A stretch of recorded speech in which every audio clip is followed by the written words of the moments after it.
Good whatever time of the day it is you happen to be listening to this. We apologize ahead of time for what you're about to go through. We're sorry. Yes. At our undisclosed location somewhere in the Ozark Mountains tonight. I don't know. Oh, well, yeah, the Ozarks. It's nice here. The weather's good. He's Adam Filkins. I'm Phil Nickel. This is the P&A Podcast Express, episode 727, MM2041E13. A.K.A. 9890. 9890. This is the December 8th edition, although we're kind of recording this a day early. We are. We might be cheating a little bit because of a prior commitment, but, you know, you'll never know out there. I mean, not only are we,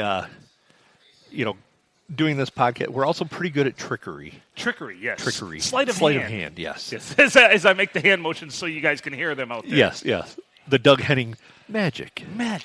Yes, magic. Anyway, our email address is Pablo November Alpha, PNA, Express Podcast at gmail.com. I'm glad you got the Pablo in there. Yes. That's fantastic. I'm just a throwback from last week's pod. You kept saying Pablo, even though it's not Pablo. We know that. Well, I knew it was Pa something, but Papa just wasn't coming. Papa just wasn't coming. Pablo was right there. Pablo was right there at the thick of things. So send us email, PNA Express Podcast at gmail.com. Send us your hate mail. I know Adam would never warrant any hate mail, but perhaps I will because I talk about some pretty interesting subjects. But send us anything. Pictures of your dog, your cat. We don't care. Yeah, we've gotten some of those today. We, it's starting to flow. The emails are starting to flow. The emails are starting to flow. That's a good Even thing. if you don't hate us. Yeah. Just unleash. Take all your frustrations out in that email. Yeah, just send us. If anything's grinding your gears, send it to us. We want to hear about it because those are the stories that make this podcast go. For those of you that don't know, this is a podcast about nothing. Absolutely zero. No planning, no forethought into anything that we're about to talk about, except for my hatred for the deer.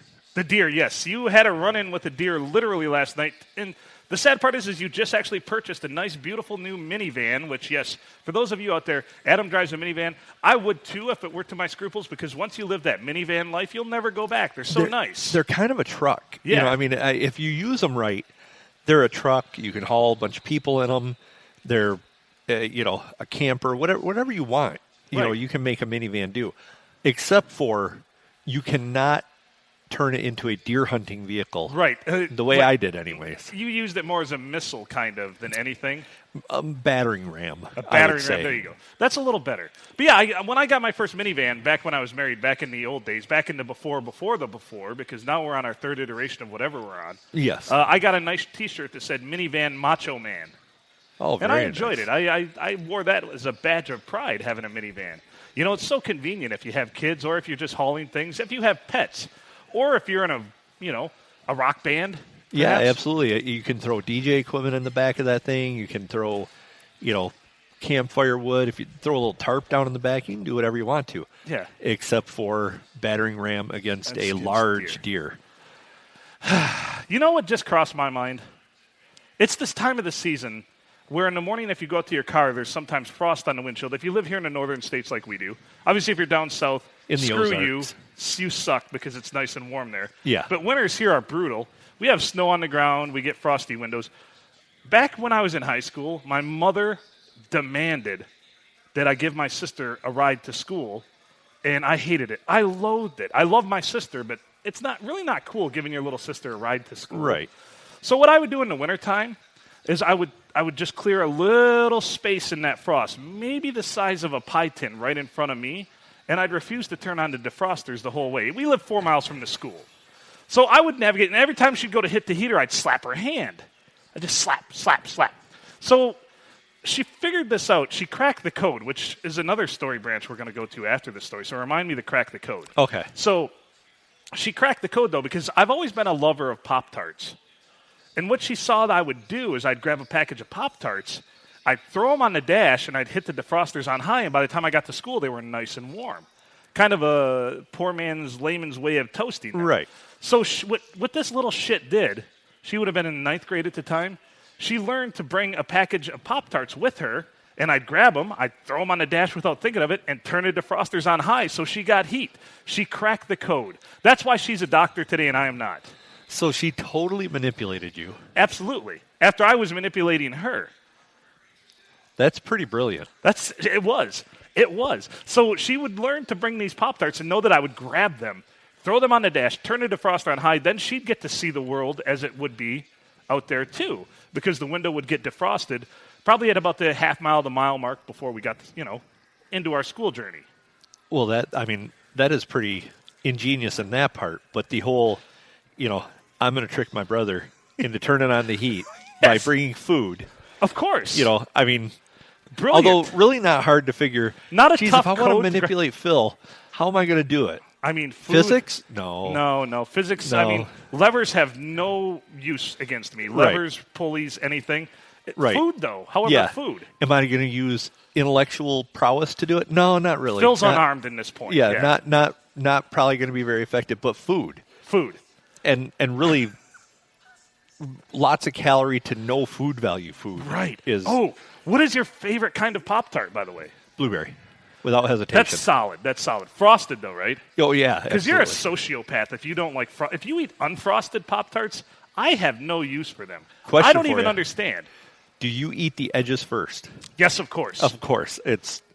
I also think that you have severe mental shortcomings if you just eat straight down that thing, because then you get to the end and you're like, oh, I got left is this. And you're probably going to throw that out. But if you eat around the edges first, yes, and you look forward to that center. Those are probably the same freaking people that eat a Kit Kat without breaking it apart. And the weird thing is I've found that no brand Pop-Tarts have more filling. Really? Yes. This is a theory we must test here. I have went from buying like cheap ones when I was younger, and then right. as you get making a little more money, you buy, I'm going to go with the real Pop-Tarts. They got to be better. Right. The no-brand one, the off-brand ones have less quality control, so there's more frosting. It's end-to-end kind of like frosting. a fat person making your Taco Bell. Exactly. Okay. Yeah, so there's less quality control. So they're just throwing they don't frosting give a shit everywhere over there at Pop Pastry, the factory. No. They're just like, we just need to get this shit out the door. Exactly, and they're just firing them out there as fast as they can. They're like stopping the frosting machine. That takes time. Just let it ride. Well, I think what happens is they buy a cheap frosting machine that doesn't have the capability to start and stop on a dime. Because, I'm sure Pop-Tart, it's Kellogg's brand, has an exclusive company that makes all their equipment. Yeah, that was nice. I like that. Yeah, that was weird. A little bit of feedback there. So Pop-Tarts, my favorite, by the way, frosted cherry. Frosted cherry, frosted blueberry, second. Third, strawberry. Frosted I like strawberry. Fourth, I really like the cinnamon, the brown sugar cinnamon ones, but only if you have a cup of coffee. Yeah, those are They're good. glorious with a cup of coffee. And then somewhere in the 20s is probably some of the more like hot fudge sundae or s'mores. Some of the more chocolatier ones. They require it to be toasted or else they're just not the same. Yeah, the rest of them, you can toast them or not toast them, and they're just as good. And then about number 87 is getting hit by a truck, and number 88 is unfrosted Pop-Tarts. Yeah, and I would rather be hit by a truck than, but not an unfrosted Pop-Tarts truck. That's like 105. I think that's exactly what Alanis Morissette was singing about. It probably. I'm surprised Jewel doesn't have a song about that.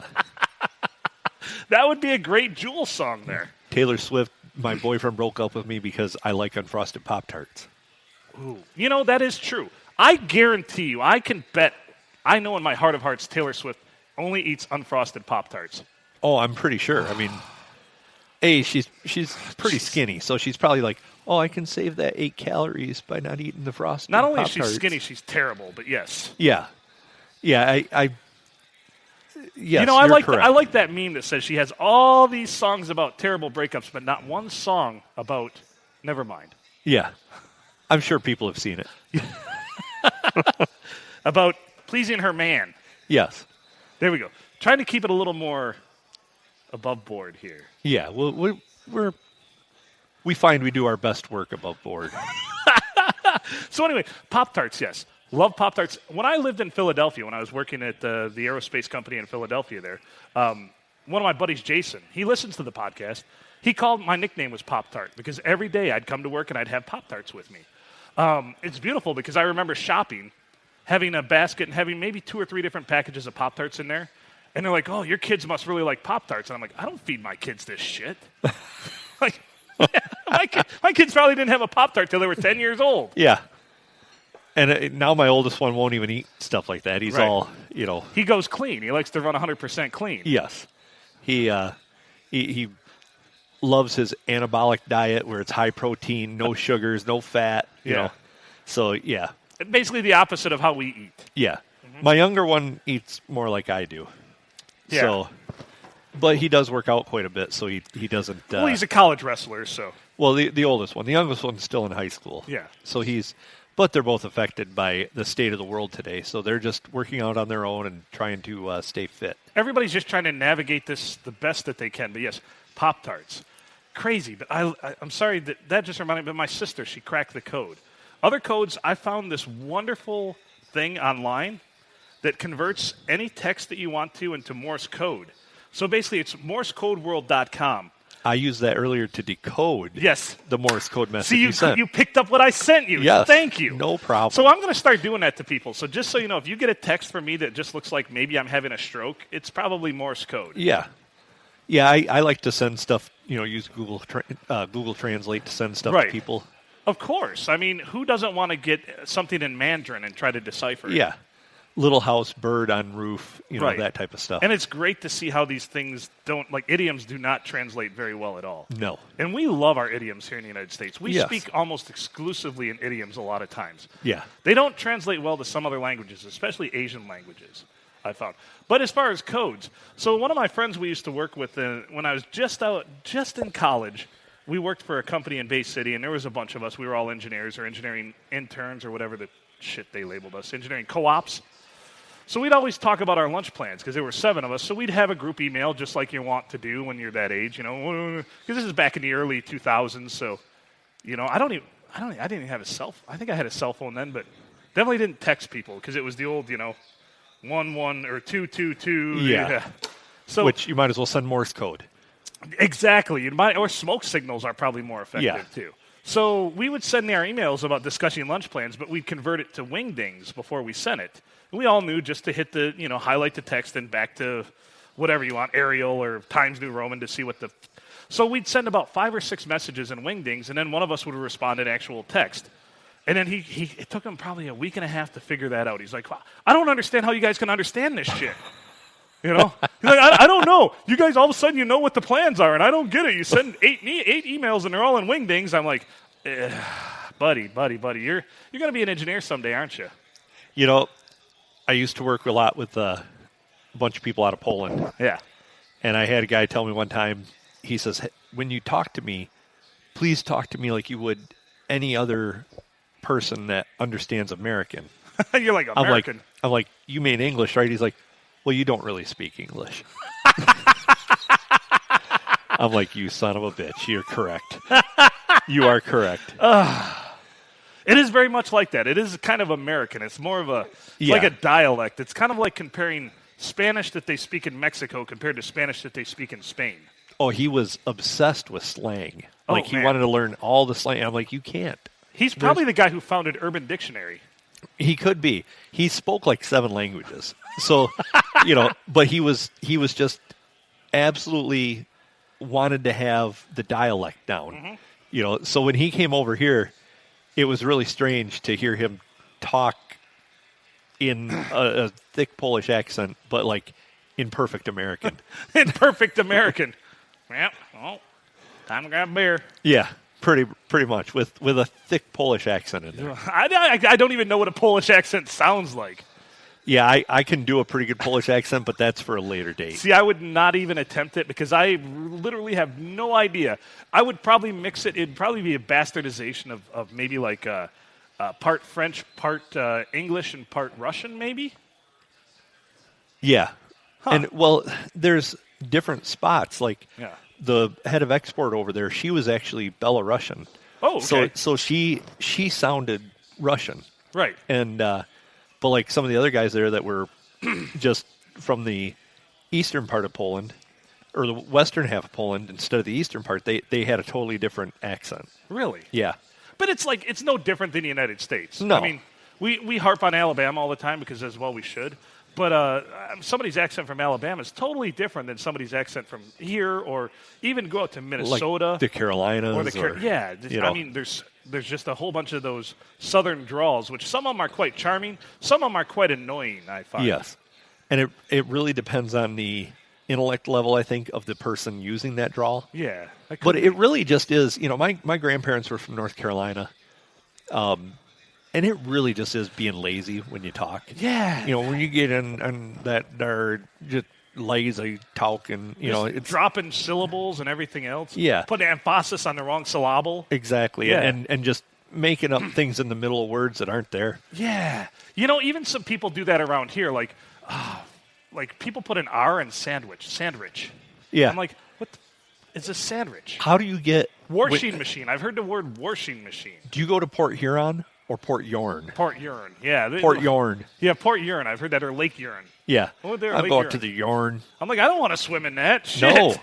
No.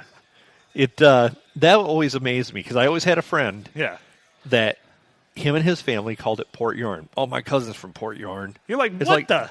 There is no Port Yorn. You're sorely mistaken. I am. There's no Port Yorn. But I've been proven wrong that there is. Oh, there is. So what, did they get a globe out and point to it or some shit?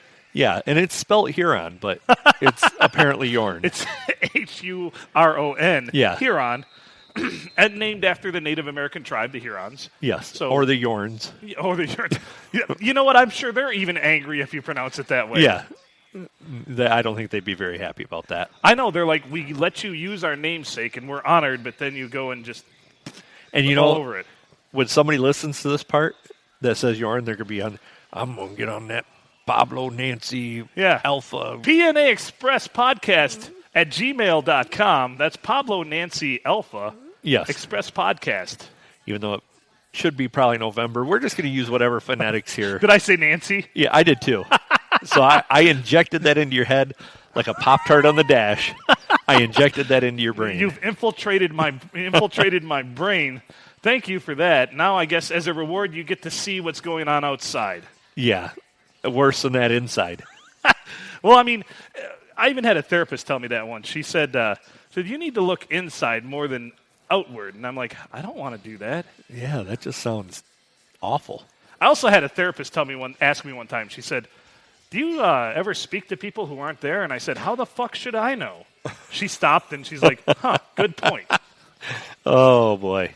I've been to a hypnotist once, but never really? to a therapist. I've been fired by a therapist before, actually twice.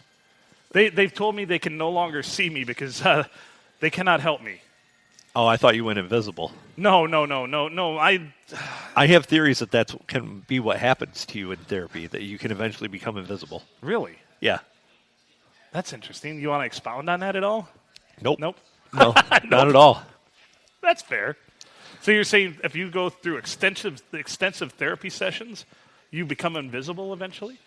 I have theories. I think what you're trying to say here is you just become acclimated into society, so you're no longer visible as an individual. I was thinking everybody eventually becomes John Cena if they go through enough.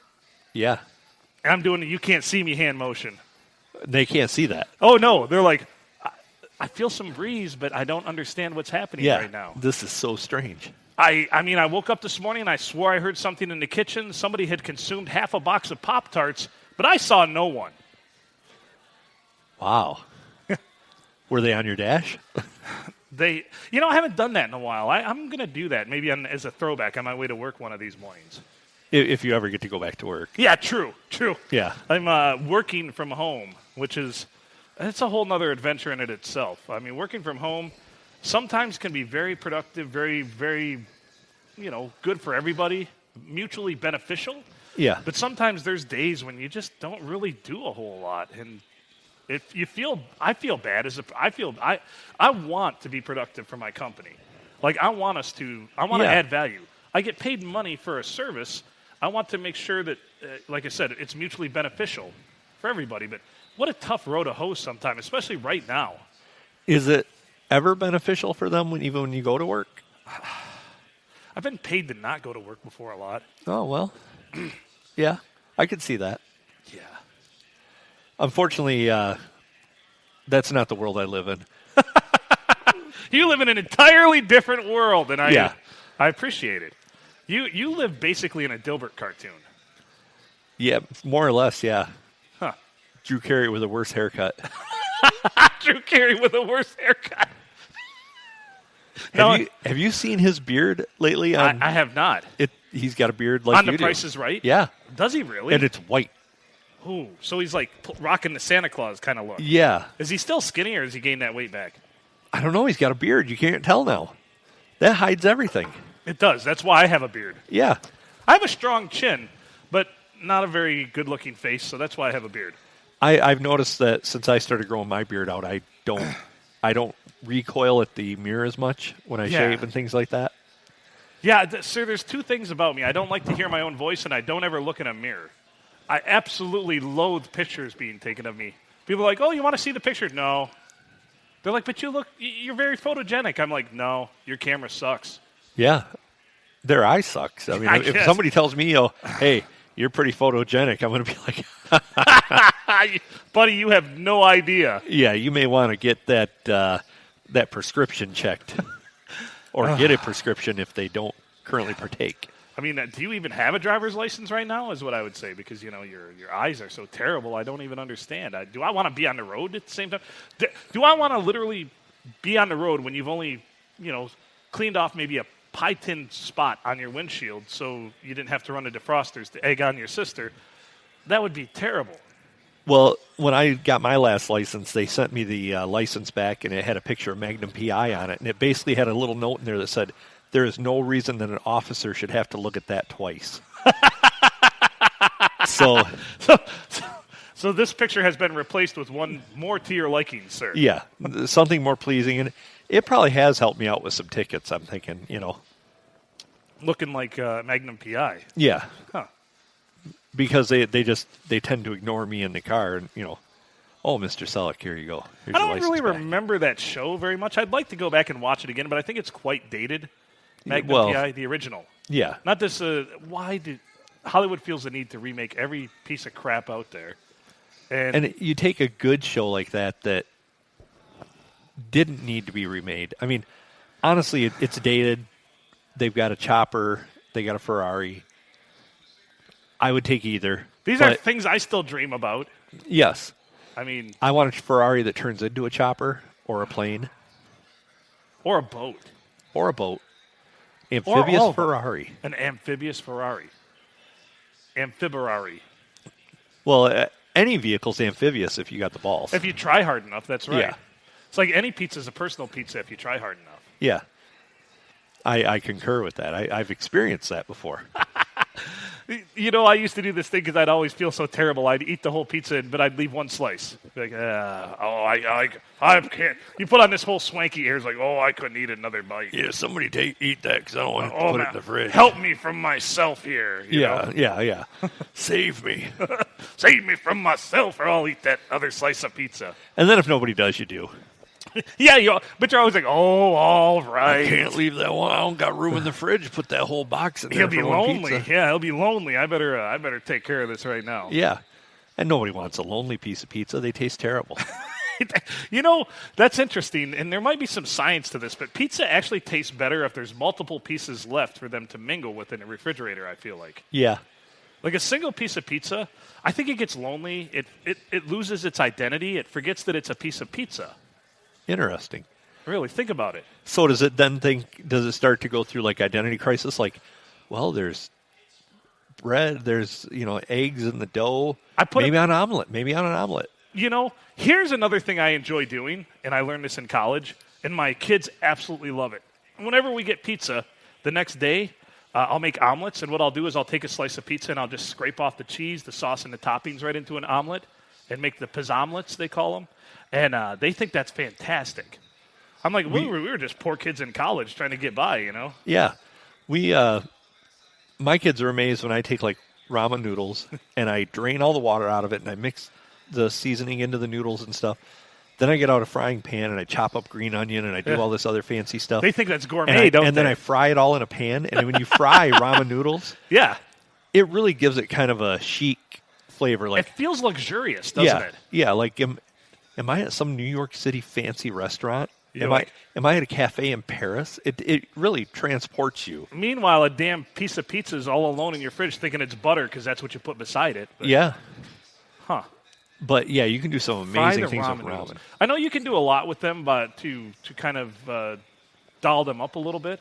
I've never done it that way, though. I shall give it a try. You should. If you fry them up with just a little bit of olive oil, it gives them just a unique taste. And I always add some other stuff to it, like I say, green onion and some other seasonings, some smoked paprika maybe if you really want to get. Now we're talking about smoked paprika. Yeah, Holy, I mean this escalated quickly. Yes, but I mean it's good. Yeah, it's really good. I bet it sounds good. It's actually making me hungry when I stop at this. So instead, I'll have I've got pork chop in a bottle right here. I'll have another swig. There you go. That is just about as satisfying as having a couple packs of ramen noodle. Why do they make them the size they do? Who makes just one pack of ramen? Who the hell is that? Who is that meant for? That's like one slice of pizza.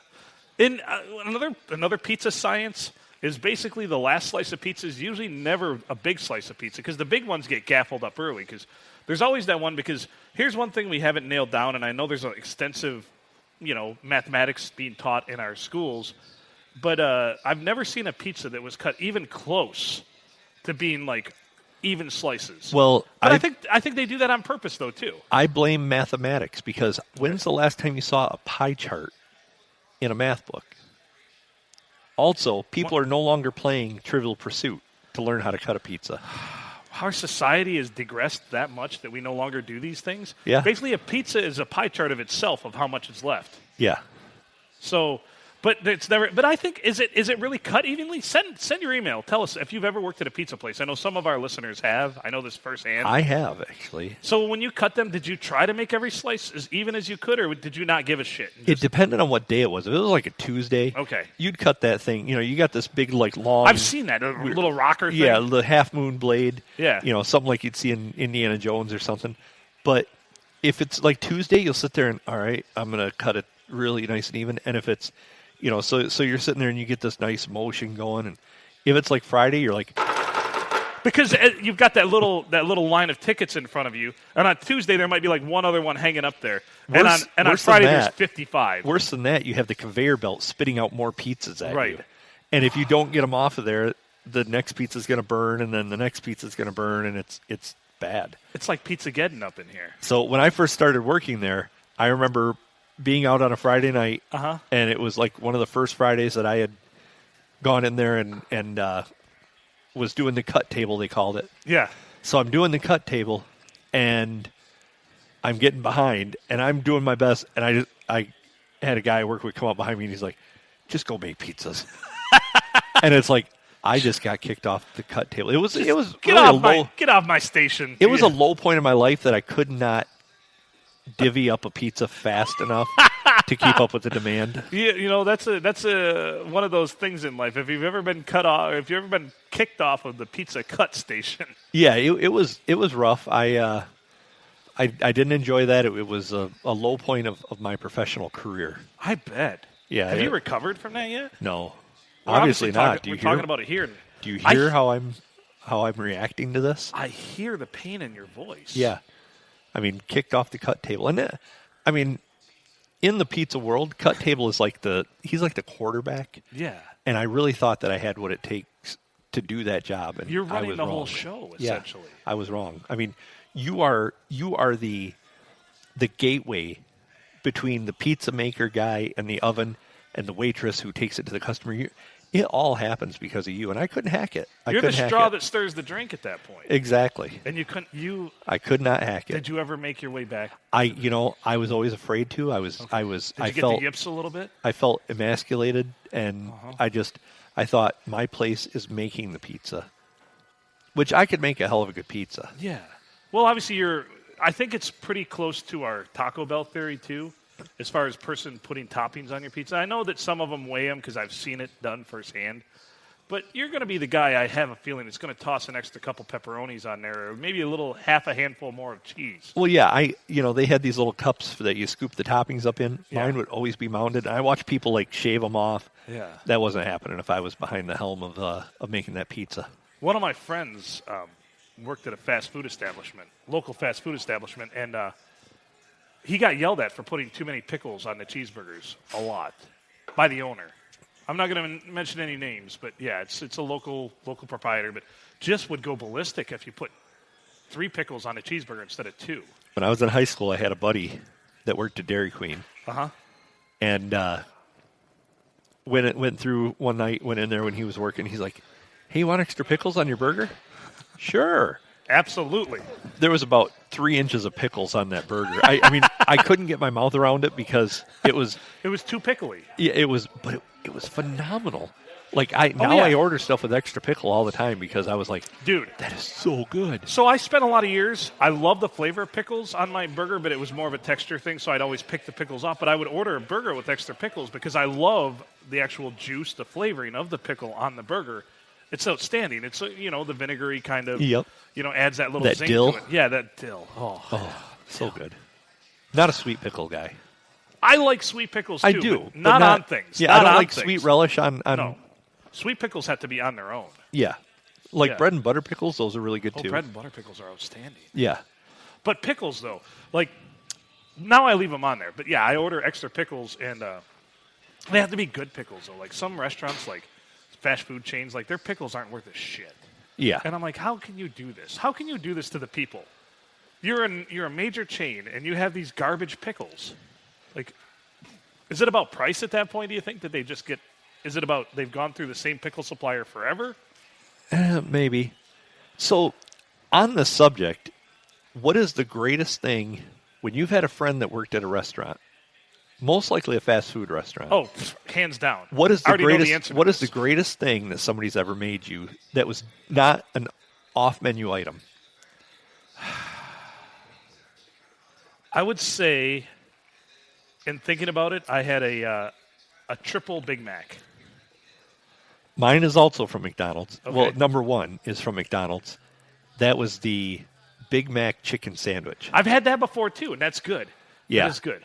And they actually put mac sauce on it. Yes. That's about the time that I learned, and I kind of forgot it through my adult life, that you can get mac sauce on anything. But they charge you so much for it. It's and I'm like so 30 irritated. cents. But still. I guess now that doesn't sound like a lot to me, but younger Phil, I was kind of a tight ass money-wise when I was younger. Yeah, and because I didn't have money. And you'd buy like a $1 menu something, and then you add that 30 cents to it, and it's like, this inflation's going to kill me. Right. I mean, I'm never going to financially recover from this. But they haven't raised the price of it. That's what amazes me. So throughout history, they've kept the... Because I used to do that, like, just go order, like, a McDouble, but get it with mac sauce. Yeah. And that's like going from a Ford Pinto to, like, a Buick right there.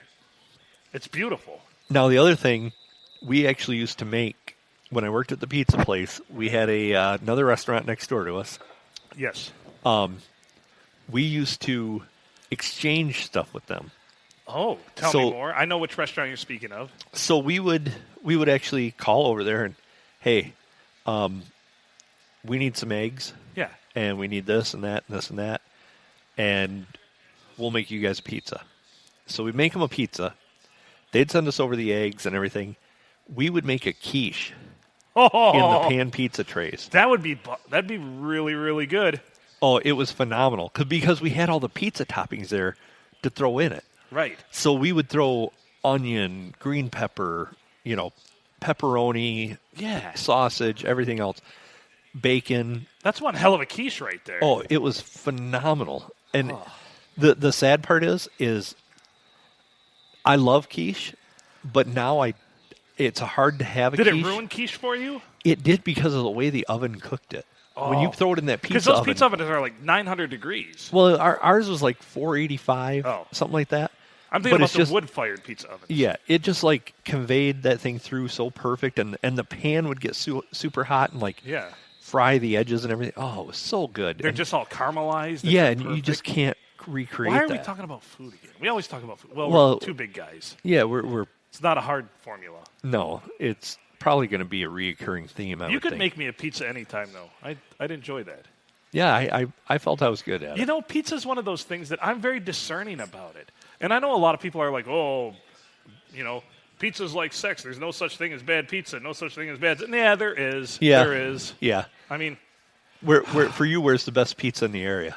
This area? Yeah.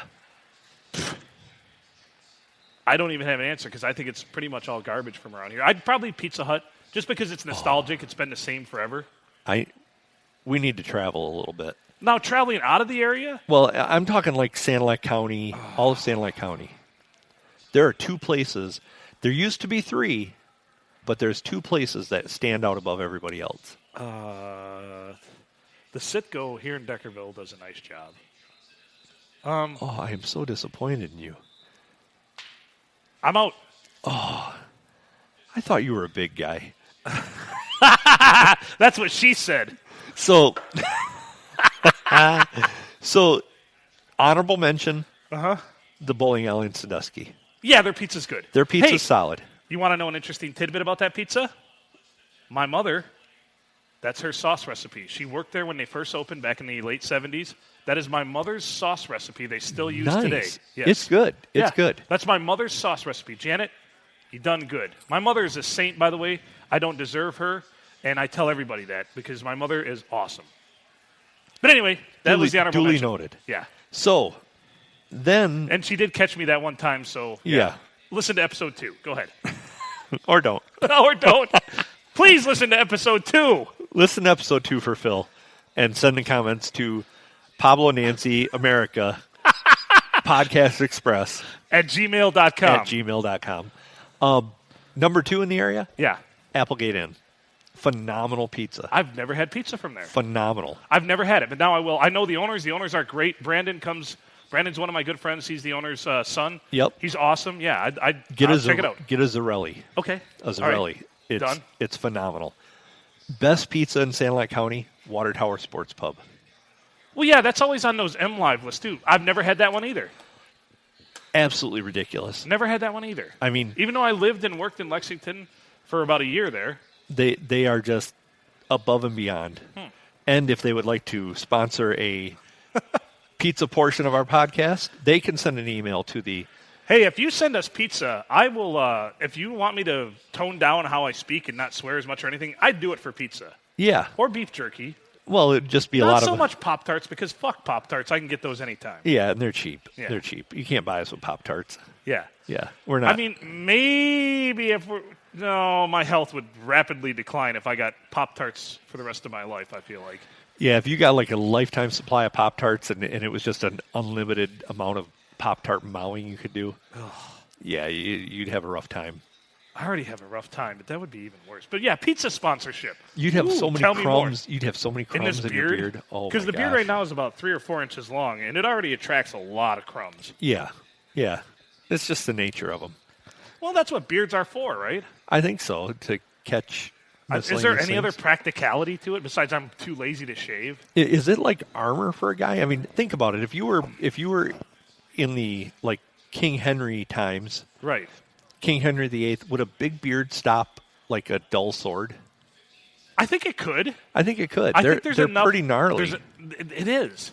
It is. And if it's pretty gnarly. You know, you look at some of those guys from that era, they would grow a big, bushy beard. I can tell you what, I've had more women offer to grab my beard than offer to grab anything else on my body. Yeah, I can see that. Yeah. Mostly because they probably think if they yank hard enough on the chin, it'll shut you up. Holy shit, this episode's all about cracking codes, and you just cracked the gosh darn code. Yeah, I kind of like Tom Hanks in that movie. Somebody call Nicolas Cage. Oh, my dad hates Nicolas Cage. Oh, he hates Why would him. you like Nicolas Cage? Well, it's his... Maybe for his early movies. What was that one he did, Raising Arizona?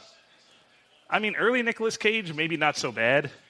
Now Nicolas Cage, just preposterous. Yeah,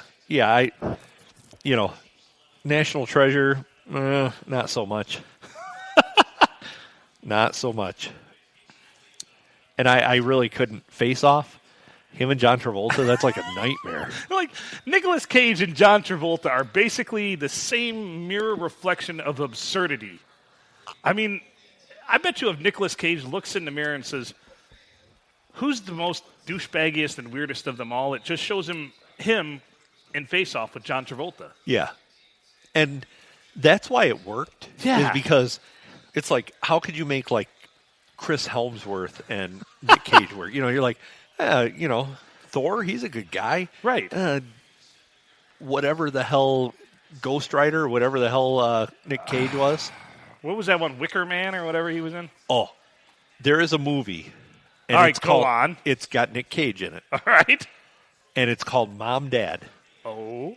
I got talked into watching this movie one night by my son and my wife, my youngest son, and absolutely horrific. Did you kick him off the pizza cutting station after that? Oh, if he'd have been on a pizza cutting station, I'd just cut him.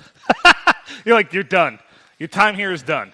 And then we watched this while my older son is at college. They keep trying to talk him into watching it, and I tell him, like, don't. Don't do it. The big line, so the whole... What's the tagline? What's the... Spoiler alert. Spoiler. Hey, thank you for spoiler alert. Yeah, because I know out there, somebody's going to be out there going, I gotta find this movie. PNA Express Podcast at gmail.com. Yes. So spoiler alert. If you want to watch Mom, Dad, stop listening now. Come back in about 35 seconds because that's all the whole plot of this movie takes. Go ahead. So the whole premise of this is there's a virus that affects parents. Okay. And they try and kill their children. And it's kind of like it's meant to be a scary comedy, but there's this part where he's like, he grabs a Sawzall and he cuts a hole in the door and he's like, it's a Sawzall.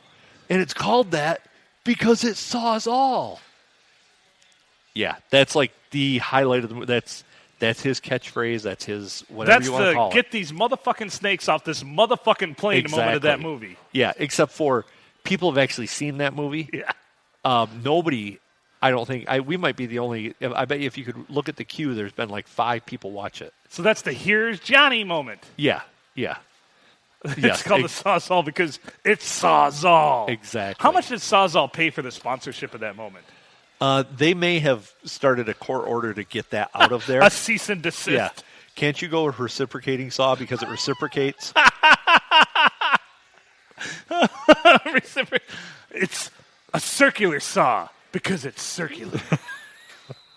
Because it all comes back. Full circle. Yeah, that movie is just horrible. Mom and Dad is the name of it? Mom, Dad. Dad. Mom, Dad. Just Mom, Dad. Yeah. When was this monstrosity made? They couldn't afford in the budget an ampersand. We can, though. We can. Yes. N and N. We use them interchangeably. I know. I've noticed that before. I'm like, we really need to pick a lane here, but it's okay. You can't use an ampersand in an email. That's true. So it just makes the whole system. We had to go with November. It just makes the whole system. Yeah. So, I mean, we didn't want to break the internet by trying to put an ampersand in our email. So you got to go Pablo, Nancy, America, Podcast Express at gmail.com. All right, I'm on the Google machine right now looking this up because I want to know what year this piece of crap was made. It's Mom and Dad. Oh, it is Mom and Dad. A&D. So they paid for the whole A&D. Oh, dang. Well, It's 2017. It's rated R. It's a horror/comedy. And this mother is 2 hours and 3 minutes. Yeah. 2 hours and 3 minutes of Nicolas Cage spouting Nicolas Cage-like lines. It is. If you saw this movie, oh my God, thank you. If you saw this movie in a theater, send us an email. Nobody saw that. I think this was a direct to like YouTube type of thing. Now I kind of want to see this piece of crap. You'll get 5 minutes into it, I'm sure, before it gets 75% on Rotten Tomatoes, though. How? I don't know. 5.5 out of 10 on IMDb. Metacritic 59%.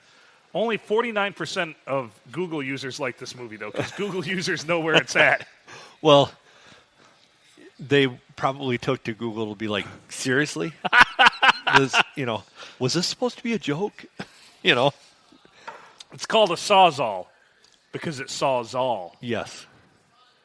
It was amazing. Christ. I mean, I think that might have been ad-libbed.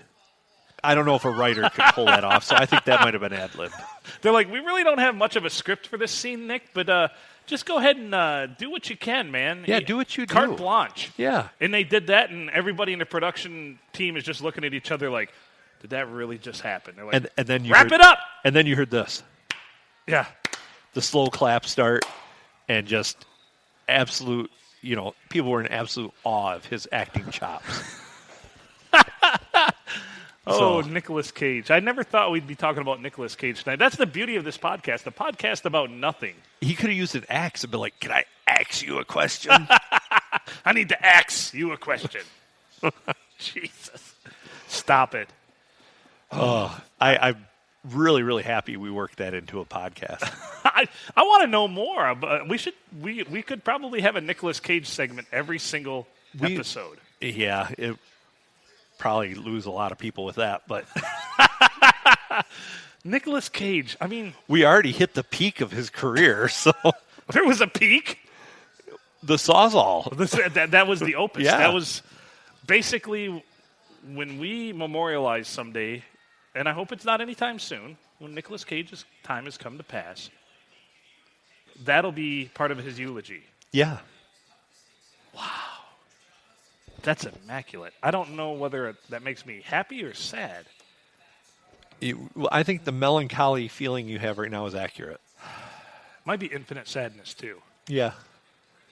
Yeah. Because, I mean, it saws all. Jesus Christ. Who greenlit that tomfuckery? That's amazing. I don't know, but that should have ended up on a cutting room floor somewhere. And it's not even a good scene. You know, it's not like it's just a weird scene. The whole movie's just weird. It sounds like it. Now I want to check this out. Oh, and then the another spoiler alert. Oh, spoiler alert. Hit your mute. Hit your mute if you want to see Mom and Dad, released in 2017 filmed in 2017, released in 2018. Yeah, like by Who Gives a Shit Pictures. Obviously. Go ahead. Go on with your spoiler alert. Distributed by the same people who made the Black River Monster. Hey! I was in that movie. No, I was not. I was going to say, I think that's a lie because you would have been very, very young. Get this. You want to know the box office? $169,209 US was the box office. For Mom and Dad. That, they might have spent more than that on Sawzalls. So like the one of the best parts of the movie is while the mom and dad are going and trying to kill the kids, they hear a ring at the doorbell. And guess who it is? Santa Claus. Grandma and Grandpa. Oh. And guess what they try and do? They want to kill the parents. Yes. So it turns into just a battle royal. Oh, wow. Yeah, it's pretty predictable. Nice. That's okay. Yeah.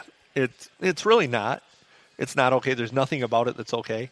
I feel like I need that 2 hours and 3 minutes back of my life. So in obscure movies, though, today I was watching something, and I happened to be scrolling through the social medias. Somebody had a clip from a movie I'd never heard of called Santa's Sleigh, S-L-A-Y.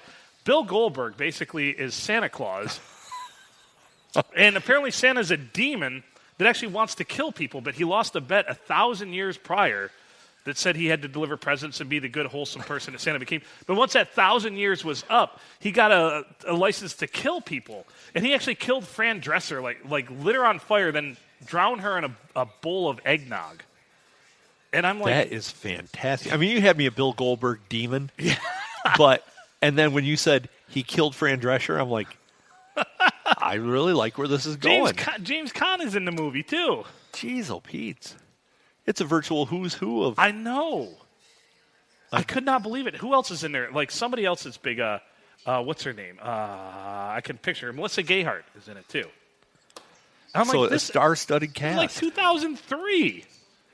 And out of all those people, Bill Goldberg's the lead. Yeah, well, he was Santa Claus. He came busting down the chimney like, oh, yeah, like Kool-Aid Man style, like the bricks all bust out. Does then he just starts anybody? Killing people. Yeah, he kills people in very holiday-themed ways. He didn't. Nice. I didn't see him spare anybody in the scenes I saw. Well.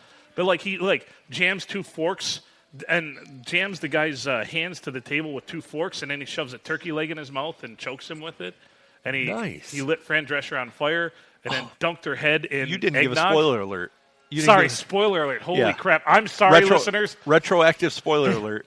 If you're listening to this Pablo now... November Alpha Express Podcast at gmail.com. If you're listening to this now, back up like 45 seconds can unhear it. And pause it. And you can unhear it. And then fast forward, yeah. And then you can unhear it. Yeah. We can unring that bell. Yeah. So if you're hearing this now, ignore what you've heard. Yeah. And then rewind and fast forward. I'm sure it works. Yeah. Why wouldn't it? I don't know. This is like a time machine for people. It's a time machine for me. I mean, we're 50 minutes in, and it barely feels like we started talking. So here's what we need to do. It's time for our segment. My buddy's a dink. I say dick, but you want to bring back dink. I really want to bring back the word dink. My buddy's a dick, and here is why. Do you have a story for this one, or do you have anything? I do. Okay, go ahead with my buddy's a dick, and here's why. So, not to me, but when I worked at Pizza Hut, I had a friend that worked there with me. This is tying it all in. I love it. And he was a shift manager there. Okay. And it's a busy Friday night, and it seemed like the worst things happened on Friday nights. Of course, always. So this lady comes up, and she brings her pizza up and throws it on the counter by the cash register. Just flop. Ugh. And she's like, "What is that?" It's pizza, ma'am. He looks at it, and he's like, "I'm really sorry. It looks like a piece of ham got onto your pizza. You didn't order ham at all?" She's like, "I would be fine if it was ham." And she like grabs a hold of it, flips it over. It's a Band-Aid that got put on the pizza. So I'm standing next to him, and I watch him immediately look at his hand, and he's got a cut on his thumb and no Band-Aid on it anymore. Go on. And so he literally just says to her, "Well, I guess I can give it to you for free." The Band-Aid or the pizza? The pizza, but he didn't offer to make a new one or anything. Just, I guess we could give you the pizza for free. And she's like, "I want my money back on everything. I would never eat here again." And he was pretty unsympathetic. And I'm sitting there looking at him. But just the greatest thing was him just kind of looking down at his hand. You know, his hands are on the counter. And then the slow realization. He lifts his hand up and looks at his thumb, and I could see the cut on it. And just, "Well, I guess we can give it to you for free." Like, she still wants it. That's a dick move. Yes, that was a huge dink move. My buddy's a dick, and here's why. There you have it. Ma'am, I shall give you that pizza for free. Yes. And he'd probably let her keep the Band-Aid, too. What is it? I'm sorry you didn't order ham, man. I'm sorry, a piece of ham got on there? You didn't order ham? "It's not ham. I'd be fine if it was ham." I mean, she's yelling. Place is packed, and he's just non-sympathetic. You know? Because you're in the battle of Friday night, so you're like, I ain't got time for this. I'm standing behind him making pizzas, going, "Man, I'm glad I'm not on the You're cut not table on the cut tonight." table. Yeah, that's right. Yeah. That is a callback, and I appreciate it. Callbacks are my favorite thing ever. When you can tie stuff together totally on the fly, I feel that is a high mark of intelligence. I'm impressed. I'm impressed with myself. I didn't think I had it in me. Kudos But yeah, to here we you. are. Slow Here we clap. are. Thank you. Unfortunately, there's nobody here to clap along with you and speed that clap up, so I'll take what I can get. So it's just going to continue to be slow, just like me. There we go. Jesus. All right, so what's your "my friend is a dick and here's why" story? I'm sure you have many. We have a lot of mutual friends. My friend is a dick and here's why. Well, You have a lot to choose from. I know. See, and right now I'm kind of being put on the spot. I'm trying to remember a good "my friend is a dick and here's why." Don't feel the pressure to tie it in like I did. Okay, I mean, that's kind of a once-in-a-lifetime. That's like a 4-home run game. Yeah, So really. don't feel that pressure. Just hit the single. That's like 4 home You can runs kind of and 9 cash it. RBIs right Mine there. was so good, you can kind of cash it in. I can just kind of coast here? Yeah. Yep. About why my buddy's a dick and here's why? Yeah. Maybe it's because he gloats about how great my buddy's a That's dick right. and here's why story. Hey, my buddy's a dick and here's why, because he ties things in on the podcast seamlessly and then talks about his intelligence while I sit here sucking on my thumb. Everybody's glad you said thumb. My buddy's a dick and there. That's why. I'll have a good one for you next podcast. I can't top yours. Not that we need to top. I don't like one-uppers, and that'll be a subject for another podcast someday because one-uppers are just terrible, and we all know them. I know you know some. I know some.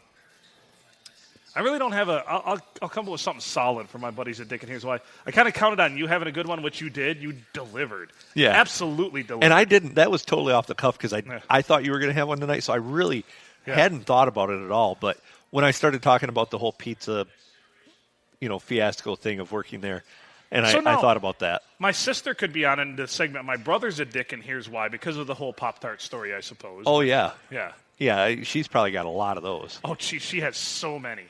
So if you go see Dr. Allison, just be like, your brother Phil, huh? And she'll be like, yeah. Yeah,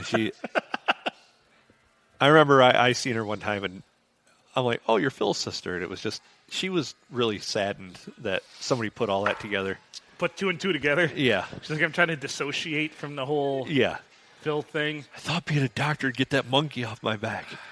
Both my sisters feel the same way. They're both PhDs, so there we go. Well, there you go. I'm the black sheep of the family. I just have my master's degree. Yeah, you slacker. I know, my parents hate me. Yeah. What a disappointment. Every day. You sound like my dad. Oh, I think it's about time to wrap this thing up, though. This episode's flown by. It has. We got to be at least close to an hour. What, 55, 56 minutes probably? 56:44. Let's not burden these people with any more of our BS on this episode. No, we'll have more episodes with plenty more BS. Yeah, we'll save the BS for the future. More Nicolas Cage talk. More talk about my buddy's a dick and here's why. More talk about nothing, because that's what we do is nothing. Send your emails to PNA, that's Pablo, Nancy, Alpha, expresspodcast@gmail.com. Yeah, you'll get a response from us. It'll probably be poorly thought out and knee-jerk reaction, but you'll get one nonetheless. And slightly sarcastic probably, too. Probably mostly sarcastic, I would think. It is mostly sarcasm. I mean, our show's mostly sarcasm, but when you sit down and type something out, you can really think about it. Yeah. And then, you can hit backspace a bunch of times when you're like, that just wasn't sarcastic enough. That didn't hit home. Yeah. So, yeah. I mean, we can't all land lines like it's called a sawzall because it saws all. No, that's a once in a career, maybe twice if you're Nicolas Cage. Nicolas Cage is the only person that might get struck by lightning 3 or 4 times, I feel like. Yeah. If anybody could do it, it'd be Nicolas Cage. Yeah. I want to say he's a national treasure, but he's not. And he was in those movies, so that would be too much. Yeah, that would push us over the top. Too much. That's too much rhetoric right there. I feel like we really should have ended the show when we said we were going to end it a few minutes ago, because we got back on Nicolas Cage. Anyway, he's Adam Filkins. I'm Phil Nickel. You've been listening to the PNA Podcast Express. Email us at PNA, that's Pablo, Nancy, Alpha. Podcast Express, all one word, @gmail.com. Any last words, Adam? No, I'm out of them. All right. Make good choices.